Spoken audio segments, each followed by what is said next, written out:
I'm out here on my property and I'm fertilizing all of my plants, my banana plants and my fruit trees, I should say, using Comfrey Bocking 14.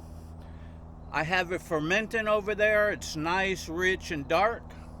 I put a 5-gallon bucket in this pickle barrel, and then I filled the rest of it up with water. So a 5-gallon bucket, this is 35 gallons, and that's the mixture. You could go heavier, you could go lighter. Now, I'm scooping it out, and you can see it's nice and dark. I lightened it up by diluting it. I'll show you what that looks like undiluted in a minute. But what I'm doing is I'm filling up a 5-gallon bucket.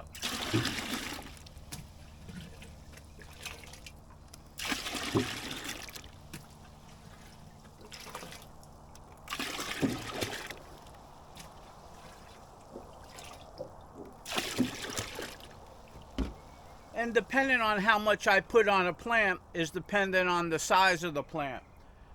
I just did that loquat plant that I planted in April. It's only this tall, so I put a half a bucket. I want this banana plant to shoot out those pups and get taller. I'm using just about a full bucket. So this is what I do.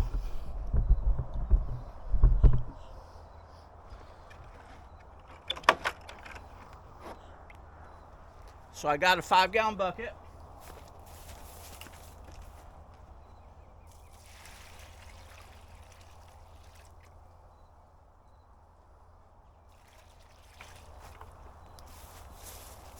I put that 5-gallon bucket right at the base of the plant, and it's soaking in the ground.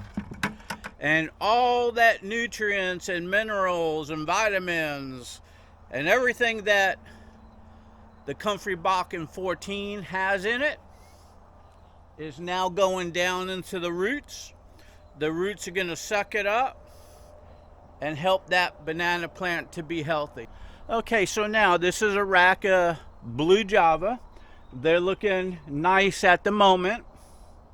So I went ahead and fertilized it with the Comfrey Bocking 14. Plus I have it in composted horse manure. And I got chips piled up around it. Now I have a shortage on chips. It could use more. And the chips really help the growth and the banana racks. So I'm improvising and using what I got. But I do know that the Comfrey Bocking 14 and the Mexican sunflower compost tea that I have over there, once I'm out of the Comfrey Bocking 14, I'll switch over to the Mexican sunflower. Now the Mexican sunflowers grow 20 foot tall, real big, bushy and clumps, so you get a lot more cuttings and a lot more tea. Comfrey Bocking 14 are, only about a foot off the ground, 2 feet off the ground. You only get a little bit. They don't grow as fast, but they do grow. So, I try to use the Comfrey on my exotics, like the blue java. And when I run out, then of course the Mexican sunflower. But then I use the Mexican sunflower on everything else. But I go around the property with the tractor with the barrels on it. It's pretty heavy to lug around without it.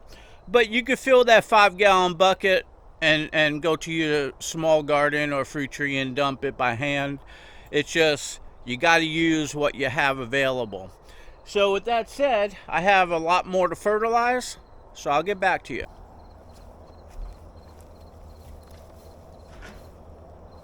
Okay, so I just used up those two 35-gallon pickle barrels on some of my blue javas, my other banana plants, some loquat trees, and some peach trees, and some bamboo. So now I'm going to go ahead and fill these up again and dilute it, show you what it looks like.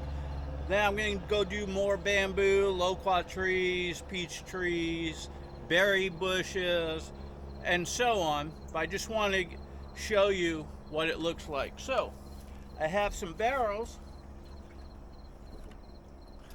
That's been fermenting. And if you can see the color, how dark that is in there, watch when I pour. Very dark.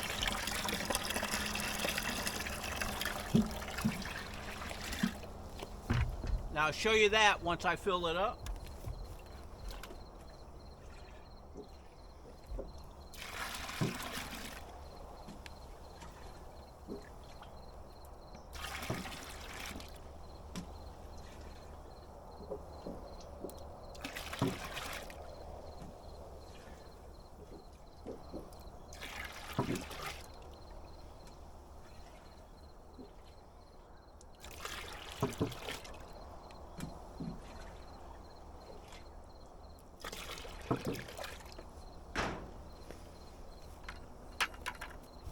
It'll be easier to bring this over. Okay, so you can see it's like a dark chocolate. It's not light, it's dark. And this is what the barrel looks like. Look how dark that is in there, and look on the side. So this is full strength right here.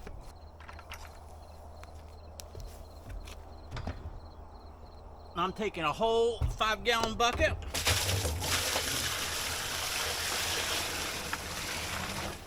And I put it in this barrel. I'm gonna get another 5-gallon bucket and put it in that barrel, and then I'm gonna dilute it. So let me do that and I'll get back to you.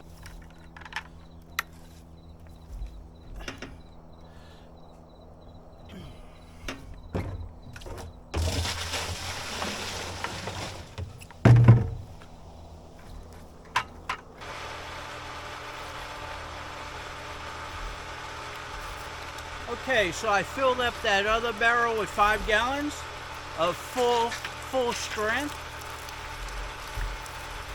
I just turned on my well pump. So this is well water. If you only have city water, do it with city water.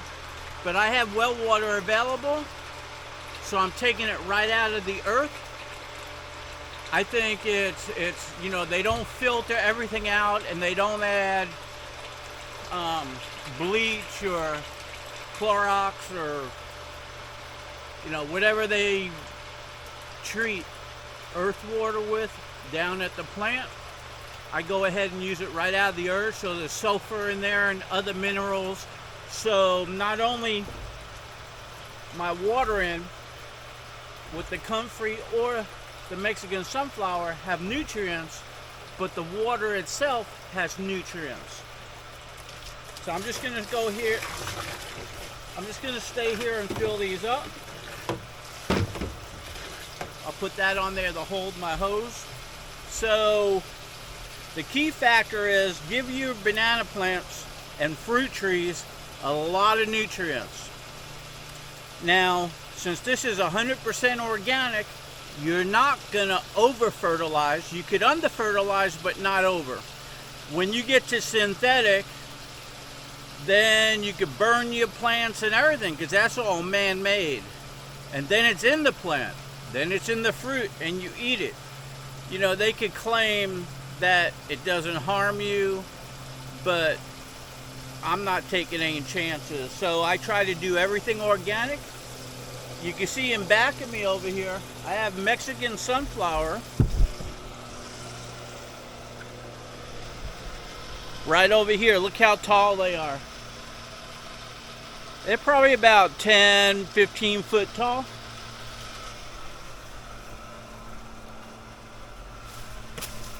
There's actually sunflowers on these right now. And I did some videos on the sunflowers. The seeds that are in there, when this dries out and falls, the seeds do not spread. The Mexican sunflower stays in clumps. Well, how do I know that? A lot of people say it's invasive and it spreads. Well, this variety, go down to the link below, you'll see it. Go do a search for my other composting or fertilizing with Mexican sunflower. Now these are in clumps over here. I got them all around the property. They're in clumps. I have not seen any of them start shooting up from seeds you know, all over the place. Now, a long time ago, I used regular Mexican sunflower, and those seeds, you know, blow in the wind or a bird carries them. Boy, they start growing all over the place. They're invasive. This is non-invasive. And I'm only saying that is because I know it's not. It's not on the invasive list. And, you know, all these clumps would have shoots all over it growing. And I only have the clumps that I planted. So, you know, there's my testimony. And the same thing, using it as compost tea. You know, I'm not a YouTuber, but I got a YouTube channel. I'm just showing a little bit of what I do around here to take care of my crops all the time. So this is all hands-on experience of what I do. So I'm not giving suggestions of what might work. This works for me, and all my plants and all my fruit trees and all that, you know, they do pretty good. So anyways, with that said, let me finish up.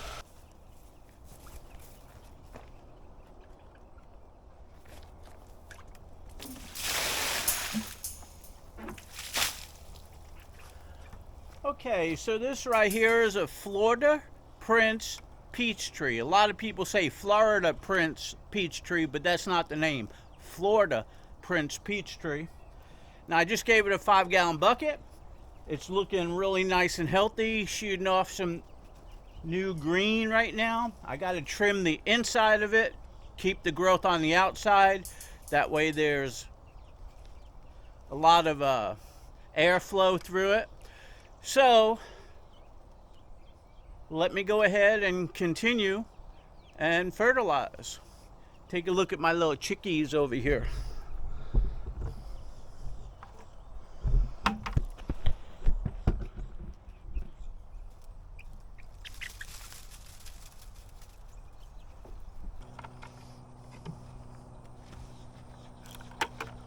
Okay, so right over here is a nice young bamboo plant.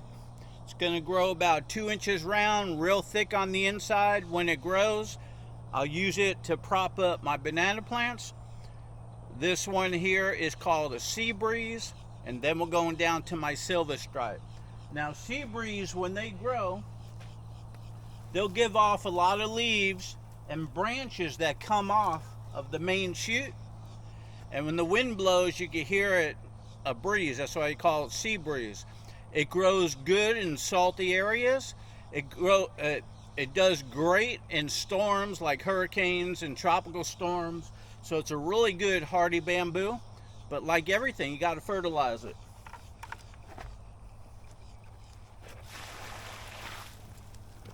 Voila, fertilized.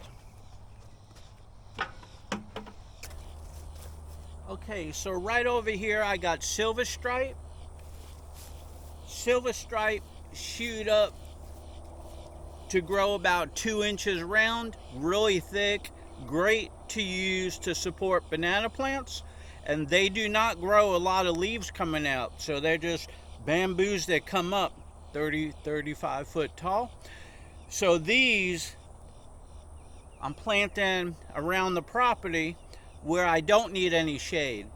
The other sea breeze that I showed you a minute ago, from the center shoots out a lot of branches with leaves on it.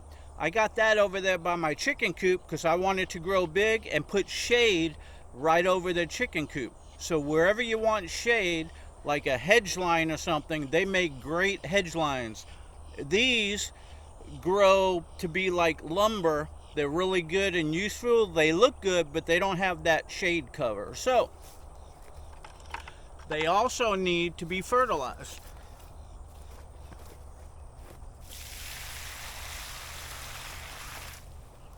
Okay, so it's fertilized. I'm going to move on to a nice loquat tree over here, another peach tree. So let me go ahead and finish what I'm doing and get my work done. So hey, this is Sam, the Frugal Hugel Gardener.